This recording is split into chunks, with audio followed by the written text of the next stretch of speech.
D'habitude, quand on déploie un immense plan de Paris sur une table, on s'attend à y trouver une espèce de vérité super objective. Ouais, de la géographie pure et dure, quoi. Voilà, on voit ces grandes lignes grises pour les boulevards, des blocs beiges bien nets pour les bâtiments. Les grosses taches vertes pour les parcs. Exactement, genre les buttes Chaumont ou le bois de Vincennes. Et on pose le doigt sur la carte, on se dit, bah c'est simple, voici le chemin le plus court entre le point A et chez moi. Sauf que ça, en fait, c'est le grand mensonge de la cartographie. Ah ouais, hein? Bah oui, une carte, ça donne l'illusion parfaite que l'espace urbain est neutre, que la ville est praticable exactement de la même manière par chaque personne qui s'y promène. Ce qui est totalement faux dans la vraie vie. C'est clair. Quiconque a déjà marché dans ces rues sait que dès que la nuit tombe, bah, cette belle neutralité, elle vole en éclats. L'expérience physique de la ville, elle change radicalement selon qu'on soit un homme ou une femme. Absolument. Une petite ruelle mal éclairée sur le papier, c'est juste un raccourci. Ouais, alors qu'en vrai, c'est un calcul de risque permanent. Et c'est précisément ce décalage qui nous amène à notre décryptage d'aujourd'hui. Le fameux sujet des municipales. Exactement. Les élections municipales parisiennes approchent à grands pas et on voit déferler une montagne de tracts et de promesses électorales. Une vraie avalanche. Et notre mission aujourd'hui, elle est purement pédagogique et bienveillante pour l'électorat parisien. On a pris cette pile gigantesque de programmes et on va extraire, comparer et confronter la manière dont chaque candidat compte transformer le quotidien des femmes. Et avant de plonger là-dedans, faut vraiment être d'une clarté absolue sur les documents qu'on a devant nous. Vas-y, précise. On a épluché des sources qui couvrent vraiment tout l'échiquier politique. On va parler de propositions qui viennent de la gauche radicale anticapitaliste jusqu'à la droite très sécuritaire, en passant par toutes les nuances au milieu. Ouais. Et d'ailleurs, pour notre auditoire, gardez bien en tête qu'on n'a absolument aucun cheval dans cette course. Aucun.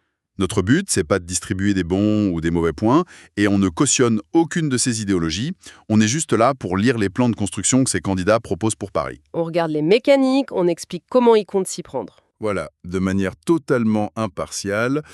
Comme ça, les personnes qui nous écoutent peuvent avoir toutes les clés en main pour se faire leur propre opinion avant d'aller voter. Bon, on va décortiquer tout ça. Par quoi on commence? Le premier point de friction inévitable quand on aborde l'espace urbain et les femmes, c'est évidemment l'espace public la nuit. Ah, bah c'est le cœur du réacteur. La peur dans la rue ou dans les transports en commun. C'est le point de départ de tout le monde, non? Oui, ce qui est fascinant ici, c'est que tous les candidats partent du même constat d'insécurité.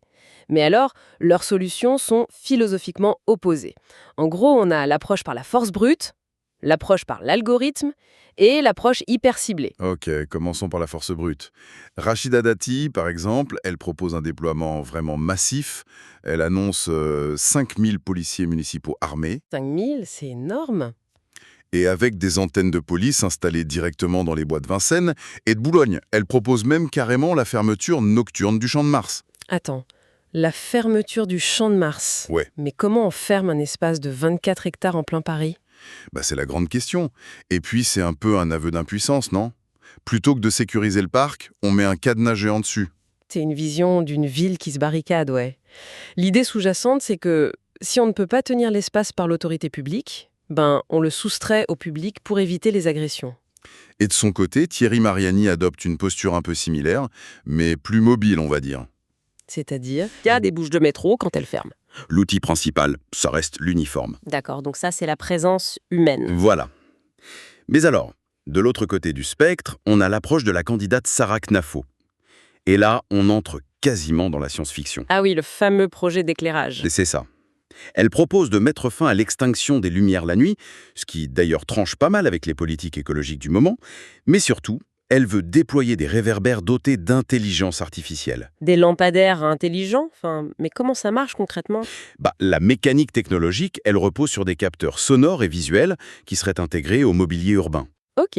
Et l'IA serait montrée sur des bases de données pour reconnaître des anomalies, genre des mouvements brusques de lutte, une personne qui court de manière paniquée, ou des bruits très spécifiques comme des cris de détresse ou des bris de verre. C'est fou. Et dès que l'algorithme détecte une agression potentielle, le réverbère augmente brutalement son intensité lumineuse, il cible la zone, tout en envoyant une alerte géolocalisée immédiate à la patrouille la plus proche. C'est incroyable. L'image que j'ai eue en lisant ça, c'est vraiment celle d'un immense projecteur de théâtre. Mais oui, c'est exactement ça, le faisceau blanc aveuglant qui isole soudainement un acteur sur scène. Là, le but est d'aveugler l'agresseur et de le faire fuir, mais... Mais on est d'accord qu'il y a un souci avec les faux positifs. Bah complètement. Si quelqu'un fait tomber une bouteille en verre par accident et pique un sprint pour attraper son octilien, il se retrouve braqué par un projecteur policier en pleine rue. C'est la limite inhérente au truc. Et ça soulève d'immenses questions sur la surveillance globale de l'espace public. Ouais. D'ailleurs, le candidat Pierre-Yves Bournazel propose une version beaucoup plus édulcorée de cette technologie. C'est quoi sa version? Il parle d'un éclairage intelligent, mais qui se contente juste de s'allumer sur le passage des piétons dans les rues sombres, juste pour rassurer. Et il couple ça à la généralisation de l'arrêt à la demande pour les bus de nuit. Ah oui, pour raccourcir le trajet à pied. Exactement. Son objectif, c'est simplement de réduire le temps de marche entre le bus et la porte d'entrée. Ce qui nous amène à la troisième voie, l'approche ultra spécialisée de Sofia Chikirou. Ouais, alors là, l'angle est très différent. Complètement. Elle cherche pas à inonder la ville de flics ou de caméras, elle cible spécifiquement la nature de la menace. Elle veut créer une brigade de police municipale exclusivement dédiée aux VSS, donc les violences sexistes et sexuelles. C'est une approche très ciblée. Et elle s'appuie aussi sur le développement du réseau Demandez Angela. D'ailleurs, c'est peut-être bien de préciser pour notre auditoire ce qu'est cette mesure, non? Oui, c'est important. C'est un protocole hyper simple. Si une personne se sent harcelée dans la rue ou suivie, elle peut entrer dans un bar ou un commerce partenaire avec un sticker sur la vitrine et simplement demander au comptoir « Où est Angela ?» C'est un code discret, en fait. Voilà. Ça permet au personnel de comprendre l'urgence tout de suite, d'isoler la victime en sécurité dans l'arrière-boutique par exemple, et d'appeler les secours sans déclencher la panique ou alerter l'agresseur. C'est une sorte de milice bienveillante et citoyenne, c'est super intéressant. Mais là où le programme de Chikirou opère une vraie rupture, c'est sur la question de l'hébergement d'urgence. Ah oui, cette mesure m'a fait bondir de ma chaise en la lisant. Tu m'étonnes. D'habitude, les candidats promettent toujours des places sécurisées pour les femmes victimes de violences conjugales, ce qui est logique. Mariani promet une résidence sécurisée par arrondissement, d'ailleurs. Oui, mais Chikirou, elle propose de créer des places d'hébergement pour les auteurs de violences. Attends, loger les agresseurs? Oui.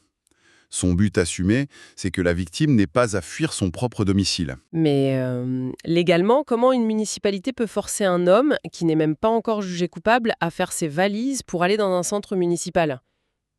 Ça me paraît compliqué. C'est là qu'est toute la subtilité de la mécanique juridique qu'elle compte utiliser.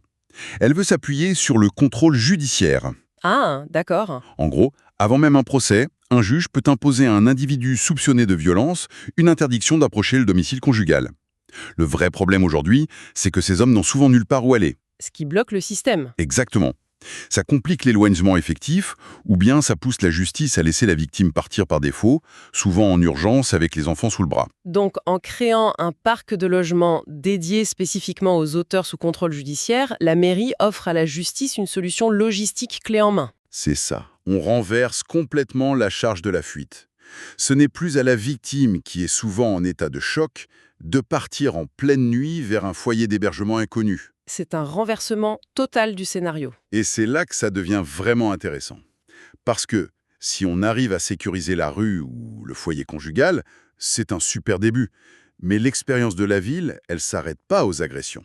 Non, il y a le corps, la biologie féminine. Exactement. Historiquement, les douleurs menstruelles, l'endométriose, tout ça, c'était le tabou absolu. Ça restait dans la sphère de l'ultra-privé. Et aujourd'hui, on feuillette ces tracts municipaux et on y trouve des pages entières consacrées à des échographies pelviennes. Si on relie ça à la situation globale, on assiste à une politisation fulgurante de la santé féminine à l'échelon local. C'est clair. Et pourquoi ça arrive maintenant, tu penses? Ça s'explique par une mécanique très simple. Face à la désertification médicale flagrante à Paris et face à l'errance diagnostique qui touche des maladies comme l'endométriose, Qui frappe quand même une femme sur 10, faut le rappeler. oui, 1 sur 10, eh bien, face à tout ça, les candidats estiment que la mairie doit carrément se substituer à un État qui est vu comme défaillant. C'est vraiment le cas avec Bournazel. Son programme détaille un immense plan contre l'endométriose. Son levier d'action, c'est d'équiper les centres de santé municipaux. Il veut mettre des machines, c'est ça? Ouais, il veut placer des machines d'échographie pelvienne ultra spécialisées dans chaque arrondissement pour accélérer les diagnostics. Et de son côté, Emmanuel Grégoire promet un parcours de soins personnalisé et un plan, je cite, IVG sans entrave. Et sur le sujet de la précarité menstruelle, c'est fou de voir comment chaque candidat envisage la distribution sociale différemment. Bournazel passe par le réseau associatif, je crois. Il veut fournir des protections hygiéniques dans des épiceries solidaires. Tandis que Grégoire opte pour l'équipement pur et dur. Il veut installer des distributeurs gratuits dans les bibliothèques et les gymnases de la ville. Et Shinkiru va encore plus loin. Elle veut inonder l'espace urbain en imposant la gratuité jusque dans les cafés de quartier et les petits commerces. Il y a aussi toute cette question d'aller chercher celles qui sont physiquement ou socialement exclues du système. Rachida Dati propose la création d'un bus des femmes. Un cabinet médical itinérant en effet. C'est exactement l'idée. J'imagine un grand cabinet gynécologique sur roues qui se garait en Babé-Tour, dans les quartiers les plus isolés, pour proposer des mammographies et des frottis. C'est vraiment ramener l'hôpital public sur le trottoir. À l'opposé, Sophia Chikirou, elle, veut s'attaquer au mastodonte de l'hôpital public parisien, l'AP-HP, de l'intérieur. Son but, c'est d'éradiquer les violences obstétricales et gynécologiques. C'est très ambitieux. Ouais, mais là j'ai un vrai doute. Est-ce qu'un maire de Paris a vraiment le pouvoir de licencier un médecin ou de dicter des protocoles d'accouchement à l'hôpital de la Pitié-Salpêtrière? Non, pas directement. Le maire de Paris ne gère absolument pas les ressources humaines des hôpitaux. Bah voilà. Mais, en revanche, le maire de Paris est, de droit, président du conseil de surveillance de l'AP-HP, le réseau de tous les hôpitaux parisiens. Ah, d'accord. Et ça, c'est un levier d'influence politique majeur. Chikirou explique qu'elle utiliserait cette position stratégique pour conditionner certains financements municipaux, ou alors pour orienter la stratégie globale de l'institution vers une vraie tolérance zéro pour ces violences. En gros, c'est l'utilisation de la mairie comme un gros outil de pression institutionnelle. Exactement. Donc, si on résume un peu jusqu'ici, la sécurité, ça permet de sortir de chez soi. La santé, ça permet d'être bien dans son corps. Mais il reste le nerf de la guerre. Le temps. Le gouffre, absolu. Oui, le temps. La charge mentale pèse d'une manière totalement disproportionnée sur les femmes. Les statistiques qu'on a lues dans les sources, franchement, elles donnent le vertige. Tu m'étonnes. Chez Chikirou, on lit que 82% des familles monoparentales sont gérées par des femmes. 82%, c'est écrasant. Et Dati enfonce le clou en rappelant que ces familles solo, elles représentent 31% de toutes les familles parisiennes. Presque un tiers de la ville. Et c'est précisément pour cela que la mère de toutes les batailles électorales à Paris, c'est la crèche. Toujours la crèche. Toujours. Sans mode de garde, il est matériellement impossible pour ces femmes isolées de conserver un emploi à temps plein et donc de survivre économiquement dans une des villes les plus chères du monde. Du coup, les propositions pleuvent de partout. Sarah Knafo dégaine un chiffre choc. Réouverture immédiate de 7000 places. C'est un sacré engagement. Ouais, mais surtout, elle promet de détruire l'opacité absolue du système d'attribution avec une application mobile à points. Ce serait un truc totalement transparent où un parent solo recevrait 2 fils un bonus de 20 points. C'est très concret. Il veut même augmenter le salaire des professionnels de la petite enfance de 10%. Mais là encore, c'est faisable ça. Une ville peut décider d'augmenter comme ça les salaires d'une profession entière. Oui, mais uniquement pour les agents municipaux. En fait, la mairie peut jouer sur ce qu'on appelle le régime indemnitaire. Les primes, en gros. C'est ça, les primes versées par la ville au-dessus du salaire de base de la fonction publique, histoire d'attirer du personnel face à la grosse pénurie. C'est un levier qui est légal, mais qui coûte extrêmement cher au budget de la ville. Je vois. Maël Pirot-Guimbaud, pour le Parti des travailleurs, est beaucoup plus direct sur ce point. Il exige simplement la réouverture des 35 crèches publiques parisiennes qui ont été fermées récemment. Ce qui referait une belle injection de 1800 places dans le circuit, mine de rien. Grave. Mais au-delà du nombre de places pures, ce qui est fascinant à lire, c'est la bataille des horaires. Parce que oui, la vie d'une infirmière ou d'une caissière, ça s'arrête pas à 18 heures tapantes. C'est tout le problème des emplois en horaire décalé. Bournazel propose les maisons des nounous pour les soirs et les week-ends. Grégoire offre 2 heures de garde hors des horaires traditionnels. Et Thierry Mariani ou Sophia Chikirou ciblent même carrément la création de crèches ouvertes la nuit et le dimanche. Cela soulève une question importante quand même. Quel est le but ultime de ce temps libéré par la mairie ? C'est la vraie question de fond. Parce que quand Bournazel promet une garde gratuite hebdomadaire pour, je le cite, offrir du répit aux mamans, son but c'est de leur permettre de se reposer. Ce qui est louable. Oui, mais quand Mariani ou Chikirou veulent ouvrir les crèches à 3 heures du matin, c'est pour que ces femmes puissent aller travailler en horaire décalé. L'objectif municipal, au final, c'est de soulager la mère ou de flexibiliser la travailleuse. C'est l'ambiguïté fondamentale de l'aide sociale moderne. Ouais. Et on le voit aussi sur le terrain purement financier. Comment ça ? Bournazel met en avant une carte parents solo pour que la mairie paye directement le pass Navigo des enfants. Et de son côté, Sarah Knafo va jusqu'à faire de l'ingénierie urbaine autour de la charge familiale. C'est-à-dire ? Elle imagine une grande promenade suspendue au-dessus des voies sur berge et son programme insiste lourdement pour dire que c'est conçu avec des rampes douces, spécialement pensées pour les, je cite, « femmes avec poussette ». Ah ouais, on adapte carrément le béton. Exactement.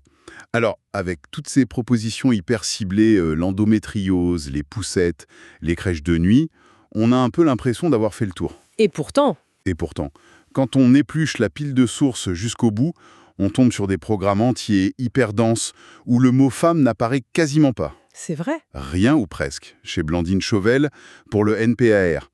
D'ailleurs, précisons pour ceux qui écoutent, le NPAR, c'est le nouveau parti anticapitaliste révolutionnaire. Ok.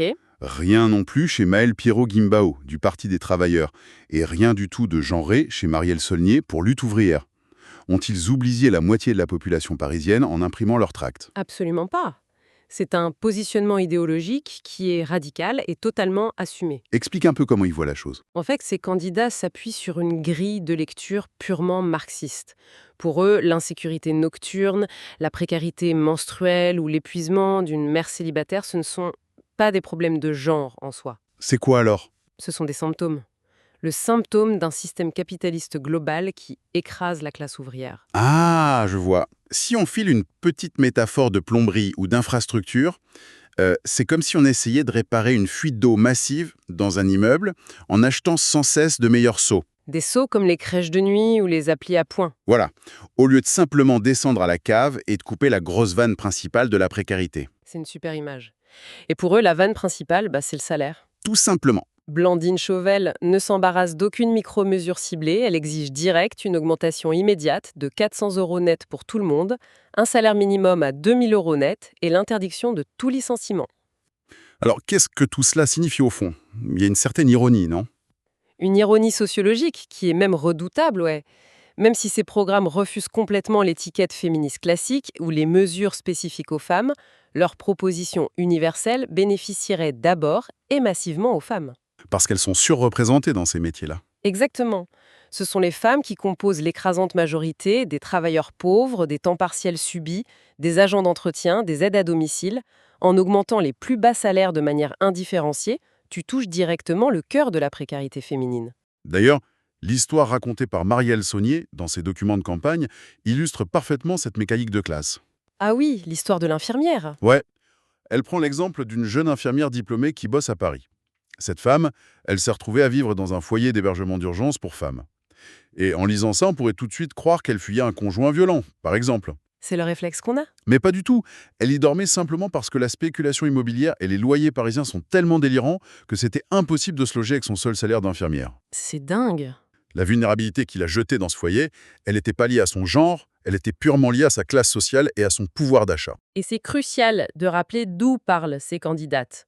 Blandine Chauvel, par exemple, elle travaille elle-même comme assistante sociale à l'hôpital de la Pitié-Salpêtrière. Marielle Saulnier y est infirmière. Elles sont sur le terrain. Elles vivent au quotidien la destruction de l'hôpital public qu'elles dénoncent. Alors quand elles proposent de répartir le temps de travail entre tous sans perte de salaire, elles visent la classe ouvrière dans son ensemble. Mais elles savent pertinemment que ça transformerait immédiatement la vie des travailleuses de la première ligne. Non. Après ce tour d'horizon, on voit bien à quel point ce décryptage nous montre qu'un simple bulletin de vote pour la mairie de Paris, ça cache des visions du monde qui s'entrechoquent violemment. C'est un vrai choc des visions. D'un côté, on a l'idée d'une ville technologique, hyper quadrillée par des intelligences artificielles qui braquent des projecteurs sur les délinquants. De l'autre, une ville pensée comme un centre de soins ultra localisé, avec des bus médicaux et des points de bonus sur une appli pour les crèches. Et enfin, la vision de la ville comme une vraie barricade dans la lutte des classes, où la seule solution viable, c'est d'augmenter massivement les salaires pour survivre à Paris. C'est tout l'enjeu de lire ces programmes, non pas juste comme de simples petites listes de promesses, mais comme des mécaniques d'ingénierie sociale. Chaque candidat propose un moteur complètement différent pour faire avancer la ville. C'est vrai. Mais tout ça m'amène à une réflexion finale. Un petit truc, une idée qui n'est quasiment jamais formulée telle quelle dans toutes les sources qu'on a lues. Je t'écoute. Mais ça flotte au-dessus de tout ce débat. En fait, on voit bien que les candidats déploient une énergie monumentale, des milliards d'euros, des technologies ultra complexes, des brigades spécialisées, tout ça pour tenter de rafistoler la ville. Oui, on met des pansements. Éclairer les zones dangereuses, créer des refuges, inventer des trottoirs praticables en poussette. En gros, ils essayent d'adapter un environnement qui est, à la base, hostile à la présence des femmes. Un environnement qui n'a tout simplement pas été pensé pour elles. Exactement. Depuis des siècles, la topographie de Paris, la largeur des trottoirs, la disposition des arrêts de bus, l'éclairage, tout ça, ça a été dessiné, planifié et validé de manière quasi exclusive par des ingénieurs et des urbanistes masculins. C'est historique. Ils ont construit une ville à leur image, selon leurs propres usages de l'espace public. Alors, la question qu'on peut légitimement se poser pour l'avenir, c'est est-ce que la mesure la plus radicalement transformatrice de demain, ce ne serait pas tout simplement d'imposer une parité absolue chez les urbanistes et les architectes qui dessinent la ville? Dès la toute première esquisse sur le papier. Voilà. C'est d'arrêter de réparer les dégâts en aval pour intégrer l'expérience féminine directement dans le code source de l'architecture urbaine en amont. C'est une réflexion fondamentale. Et c'est sur cette perspective que se clôt notre plongée d'aujourd'hui. Notre objectif, c'était d'apporter un éclairage dense, nuancé et strictement factuel sur ce qui se joue vraiment dans ces programmes. Pour y voir plus clair au milieu de toutes ces promesses. Pour que la prochaine fois que les personnes qui nous écoutent regarderont ce fameux plan de Paris, elles n'y voient plus seulement des rues grises et des parcs verts, mais bien les rouages d'un véritable choix de société. C'est un choix entre plusieurs mondes. L'auditoire a désormais les clés en main pour comprendre toutes ces mécaniques et surtout pour que le jour des élections, chaque choix soit pleinement éclairé.